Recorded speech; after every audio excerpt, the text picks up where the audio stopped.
শুভ সন্ধে। এরকম আমাদের পাড়াতেই একটা দোকান আছে জেরক্সের, বাবাকে নিয়ে চলে এসেছি। বাবা, আমি আর আমার ভাইবো আর পুচকি তিনজন মিলে এসেছি। বাবাকে নিয়ে আসার একটা কারণ আছে, মানে ফোনে ওপিটি লাগে, ওপিটিটা আমাদের বলতে হবে, তাই জন্য মৌকে নিয়ে এসেছি। মৌয়ের মোবাইলে নাম্বারটা দিয়ে আছে, আর আমি এসেছি পুচকিকে সামলাতে।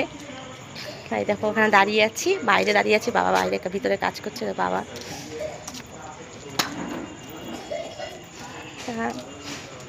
দেখো আমাদের এটা মোড়ের মাথাটায় এসেছি আজকে। খুবই মানে ভীষণ, আমি সকাল থেকে খুব টেনশানে ছিলাম, সবাই দেখেছো, আমি মানে ভীষণ টেনশানে ছিলাম। টেনশান বলতে আজকে আমার কোর্টে ডেট ছিল, আমি গিয়েছিলাম। আমার বর তো অনেকদিন হলো সম্পর্ক নেই, 3.5 বছর হয়ে গেল, তা খোঁজও নেয় না, খবরও নেয় না, কোনো খোরাকি কিছুই দেয় না।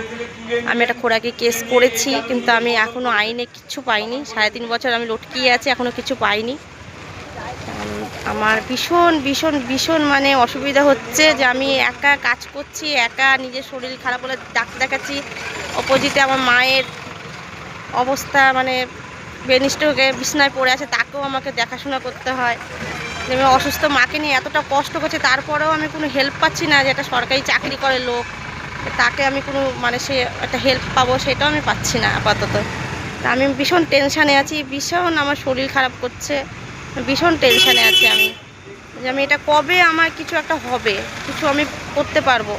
যে মানুষটা অন্যায় করে চলে গেল, সেই মানুষটা কোনো কিছু না করে বুক ফুলিয়ে চলছে, যে একটা মেয়েকে পুরো 6 মাস না যেতে পুরো হাতটা ছেড়ে দিল, ডাস্টবিনে ফেলে দিল, যে আমাকে কাজ করে খেতে হচ্ছে। তার জন্য আজকে আমার মা বিছনাগত।